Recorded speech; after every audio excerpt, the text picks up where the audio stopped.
అనగనగా ఒకరోజు అత్తిలి అనే ఊరికి ఒక సన్యాసి వచ్చాడు.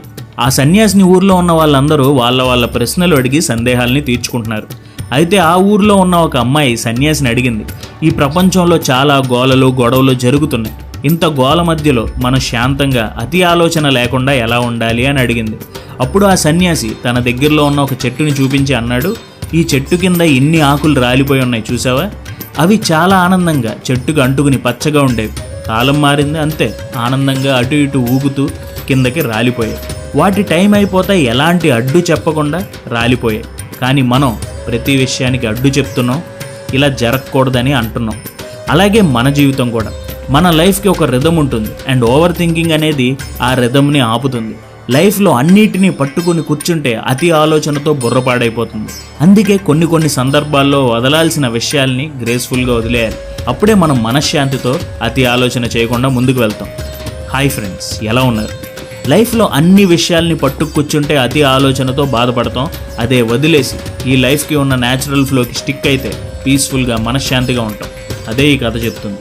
మన లైఫ్లో చాలా ముఖ్యమైన డెసిషన్స్ ఉంటాయి. లైక్ కెరియర్, ఏం అవ్వాలి, ఎలా గ్రో అవ్వాలి, లేకపోతే ఎడ్యుకేషన్, ఏం చదవాలి, ఎక్కడ చదవాలి, ఒక రిలేషన్షిప్, ఈ అబ్బాయి లేదా అమ్మాయితో ఆనందంగా ఉంటుందా, ఇలాంటి నిర్ణయాల కోసం కొంచెం ఎక్కువ ఆలోచించినా పర్వాలేదు. ఇవన్నీ లైఫ్కి చాలా ముఖ్యమైన విషయాలు అండ్ వీటి కోసం మనం థింకింగ్ అనేది చేయాలి. దీనికి టైం ఇవ్వడం తప్పు కాదు. ఇదంతా థింకింగ్. కానీ మనం చేస్తున్నది కొన్ని విషయాల్లో ఓవర్ థింకింగ్.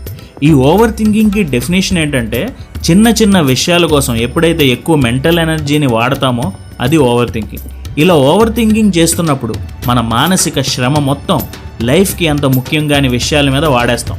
దీనివల్ల లైఫ్లో ముఖ్యమైన విషయాల గురించి ఆలోచించే టైం వచ్చినప్పుడు అలిసిపోయి ఉంటాం అండ్ ఆ పని చేయలేం. ఇక్కడ అనవసరమైన విషయాలంటే నైట్ నిద్రపోకుండా మంచం మీద పడిపోయి ఈరోజు జరిగిన ఒక చెడు సంఘటనని పదే తలుచుకోవడం, రేపేం బట్టలు వేసుకోవాలని ఈ రోజంతా కూర్చుని ఆలోచించడం, ఇంట్లో ఈ కర్టెన్స్ మార్చాలని చెప్పేసి దాని గురించి గంటలు ఆలోచించడం, వేరే వాళ్ళని ఎలా ఇంప్రెస్ చేయాలి, వీళ్ళతో ఎలా మాట్లాడాలి, నేను ఎలా ఉండాలి, ఇలాంటి చిన్న విషయాలకి మన బ్రెయిన్లో చాలా ఎక్కువ భాగం ఇచ్చేస్తున్నాం. అంతేకాదు, ఇంత ఓవర్ థింకింగ్తో వచ్చే ఇంకొక సమస్య ఉంది, అదే ఇండెసిషన్. అంటే ఒక రకంగా సెల్ఫ్ డౌట్ అని చెప్పవచ్చు. ఫ్రెండ్ పిలిచాడు, పని ఉందని చెప్పడానికి ఆలోచించి మనం వెళ్ళకపోతే బాగోదేమో, మనల్ని ఏదో అనుకుంటారేమో, మనం ఇలాంటి వాడు అని అనుకుంటారేమో, ఇలా ఆలోచించి మనం నిర్ణయాలు కూడా సరిగ్గా తీసుకునే కెపాసిటీని కోల్పోతున్నాం. మెంటల్ ఎనర్జీని వేస్ట్ చేసుకుంటున్నాం. చాలామంది ఏమనుకుంటారంటే వాళ్ళకి అంతులేనంత మెంటల్ కెపాసిటీ ఉందని. కానీ నిజానికి మనందరి దగ్గర లిమిటెడ్ మెంటల్ కెపాసిటీ ఉంటుంది. ఒక మనిషి ఉదయం ఎంత హ్యాపీగా ఎనర్జెటిక్గా ఉంటాడో ఈవినింగ్ ఇంటికి వచ్చేసరికి అలా ఉండడు. ఓకే, ఇది నేను డీల్ చేయగలను అని చిరునవ్వుతో ఆఫీస్లో కష్టమైన పనులు చేసేవారు సాయంత్రం ఇంటికి వచ్చాక చాలా చిన్న విషయాలకి విసుక్కుంటారు, తిట్టుకుంటారు, అరుచుకుంటారు. ఇలా మన మెంటల్ కెపాసిటీ అనేది తగ్గిపోతుంది. అందుకే ఈరోజు వీడియోలో మనం మెయిన్గా కాన్సన్ట్రేట్ చేసేది ఏంటంటే, మన మెంటల్ ఎనర్జీని ఓవర్ థింకింగ్కి బానిస అవ్వకుండా ఎలా కాపాడుకోవాలని. అనగనగా ఒకరోజు ఆశ్రమంలో కొత్తగా చేరిన ఒక సన్యాసి తన గురువుని అడిగాడు, నా మైండ్ అంతా కూడా ఆలోచనలతో నిండిపోయింది, బుర్ర పరుగు తీస్తుంది అండ్ నాకు మనశ్శాంతి కరువైంది, నాకేం చేయాలో అర్థం కావడం లేదు, మీరే నాకు సహాయం చేయాలని అడిగాడు. అప్పుడు ఆ గురువు ఒక కథ చెప్పడం మొదలుపెట్టాడు. ఒక వేటగాడు అడవిలోకి వేటకి వెళ్ళాడు. అయితే ఆ వేటగాడికి అనుకోకుండా ఎక్కడి నుంచో ఒక బాణం వచ్చి మెడకి గుచ్చుకుంది. అయితే ఆ వేటగాడు వెంటనే వైద్యం చేయించుకోకుండా ఆ బాణం ఎవడు వేశాడు అని ఆరా తీస్తున్నాడు. ఆ బాణం ఎంత పొడవు ఉంది, ఎలాంటి మెటీరియల్తో చేశారు, ఇవన్నీ తెలుసుకుంటున్నాడు. తాను ఇలాంటి అనవసరమైన ప్రశ్నల మీద సమయం పెట్టడం వల్ల ఆ బాణానికి ఉన్న విషం ఒళ్ళంతా వ్యాపించి చనిపోయాడు. సేమ్ ఇలాగే అతి ఆలోచన అనేది అనవసరమైన డీటెయిల్స్ మీద మనల్ని ఆలోచించేలా చేస్తుంది. దీనివల్ల అవసరమైన అసలైన పనిని చేయడం మానేస్తాం. తర్వాత దానివల్ల బాధపడతాం.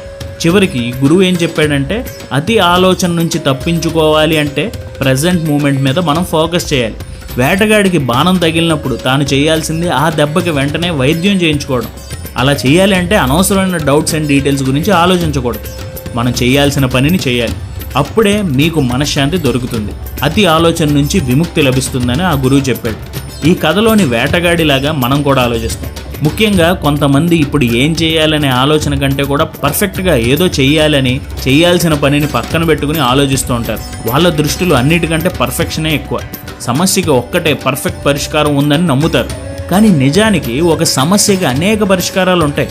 పర్ఫెక్షన్ అనేది ఏమీ లేదు. నువ్వు సమయంలో ముందుగా వెంటనే రెస్పాండ్ అయ్యి ఆ సమస్య మీద దృష్టి పెట్టి పని చేసుకుని వెళ్ళిపోవాలి.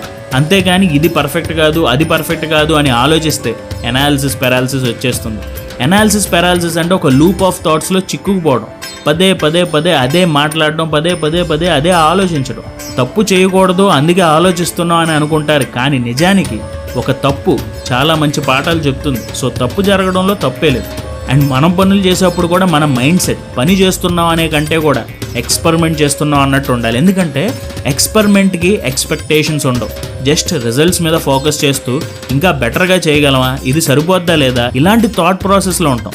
సో అన్నెసెసరీ అనవసరమైన ఆలోచనలను పక్కన పెట్టి పర్ఫెక్షన్ అనేది నిజం కాదని తెలుసుకుని ఇప్పుడు ఏం చేయగలరో అది చేసేయండి. అలాగే కొంతమంది అంటారు నాకు ఓవర్ థింకింగ్ అనేది ఉండాలి, అది ఉంటే కొంచెం పని ఎలా చేయాలో నేను మెంటల్గా ప్రిపేర్ అవ్వగలను అని చెప్తారు. గురూజీ తన రూమ్లో నుంచి వస్తున్నప్పుడు తలుపు పట్టుకోకుండానే తలుపు తెరుచుకుంది. అది చూసి ఆ గురూజీ ఆశ్చర్యపోయాడు.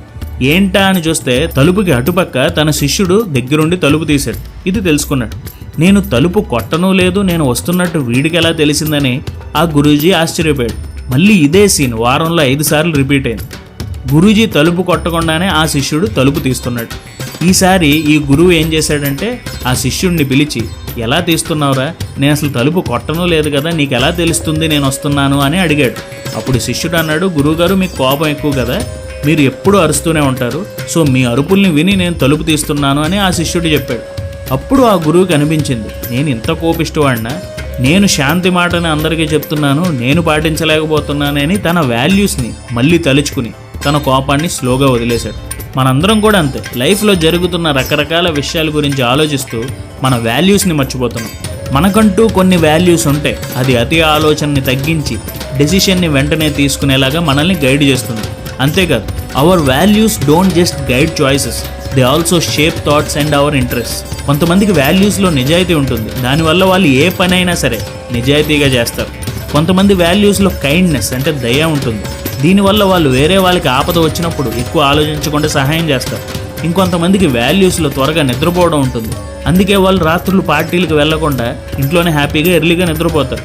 సో ఇలా మీ వాల్యూస్ ఏమిటనేది మీరు ఆలోచించండి, మీ ఓవర్ థింకింగ్కి దాన్ని రిలేట్ చేయండి, మీ వాల్యూస్ని గుర్తు చేసుకుని నిర్ణయం తీసుకోండి, ఓవర్ థింకింగ్ పారిపోతుంది. హేలాపూరి అనే ఊరిలో లక్ష్మి అనే అమ్మాయి ఉండేది. ఈ అమ్మాయికి పాత జ్ఞాపకాలు ఎక్కువగా గుర్తొచ్చి రిపీటెడ్గా బాధపడుతూ ఉండేది. అప్పుడు వాళ్ళ ఫ్యామిలీ వాళ్ళు దగ్గర గుడిలో ఉన్న ఒక స్వామీజీని కలవమని చెప్పారు. అప్పుడు లక్ష్మి ఆ స్వామీజీ దగ్గరికి వెళ్ళింది. ఆ స్వామీజీ లక్ష్మి కథంతా విని లేచి గుడి వెనుకున్న తన ఇంట్లోకి వెళ్ళిపోయాడు. లక్ష్మికి అర్థం కాలేదు. కొంత సమయానికి ఆ స్వామీజీ ఒక గ్లాసులో నీళ్ళు తీసుకుని వచ్చారు. లక్ష్మిని పట్టుకోమన్నాడు. లక్ష్మి ఆ గ్లాస్ పట్టుకుంది. అప్పుడు స్వామీజీ అడిగాడు, ఈ గ్లాస్ నీళ్లు వెయిట్ ఎంత ఉన్నాయమ్మా అని. చాలా తక్కువగా ఉంది స్వామీజీ, అంతకేమీ లేదని లక్ష్మి అంది. స్వామీజీ అన్నాడు, ఈ గ్లాస్ని ఇలాగే 1 గంట పట్టుకోగలవా అని అడిగాడు. అప్పుడు లక్ష్మి అంది, అమ్మో లేదు స్వామీజీ, చేయి నొప్పి వస్తుంది అంది. మళ్ళీ స్వామీజీ అడిగాడు, 1 రోజంతా ఇలాగే ఈ గ్లాస్ని పట్టుకుని ఉండగలవా అని. అప్పుడు లక్ష్మి అంది, లేదు స్వామీజీ, నేను కళ్ళు తిరిగి పడిపోతాను అంది. స్వామీజీ అన్నారు, ఇలా అంతసేపు గ్లాసు నీరు పట్టుకోలేనప్పుడు ఏం చేస్తావని. దానికి లక్ష్మి అంది, గ్లాసుని పక్కన పెట్టేస్తాను అంది. నీ పాత జ్ఞాపకాలు ఆలోచనలు కూడా అంతే, నువ్వు పక్కన పెట్టి ముందుకు వెళ్ళాలి, అలాగే మోస్తే బరువుగా అనిపించి కృంగిపోతావు అని అన్నారు. లక్ష్మికి తాను చేస్తున్న తప్పు అర్థమైంది. మనందరికీ కూడా ఇలాంటి సమస్య ఉంటుంది. పాత జ్ఞాపకాలు లేదా ఆలోచనలతో మునిగిపోతాం. మనకి తెలుసు దానివల్ల ఏమీ కాదని, అయినా కానీ ఉంటాం. సో ఎప్పుడైనా సరే మీలో ఇలాంటి ఓల్డ్ థాట్స్ వస్తే ప్రజెంట్లోని పవర్ని గుర్తు చేసుకోండి. ద పవర్ ఆఫ్ నవ్ అనే పుస్తకంలో రచయిత ఏమంటారంటే, మీలో వాచర్ అనే ఒక వ్యక్తి ఉన్నాడని అనుకోండి. మీరు ఆ వ్యక్తికి ఏదైనా పేరు పెట్టుకోండి. ఈ పుస్తకంలో అయితే ఆయన వాచర్ అని పేరు పెట్టారు. మీకు ఇలాంటి పాత జ్ఞాపకాలు వచ్చి బాధ వచ్చినప్పుడు మీరు ఒక్కసారి ఆలోచించి 1 అడుగు వెనక్కి వేసి ఈ వాచర్ని ఆ జ్ఞాపకాల గురించి ఆలోచించమని చెప్పండి. ఆ థాట్స్ అన్నిటిని ఈ వాచర్ అబ్జర్వ్ చేస్తున్నట్టు మీరు ఊహించుకోండి. నెక్స్ట్ మీతో మీరు అనుకోండి, ఈ ఆలోచన వల్ల నాకు ఇప్పుడు ఏమైనా లాభం ఉందా అని.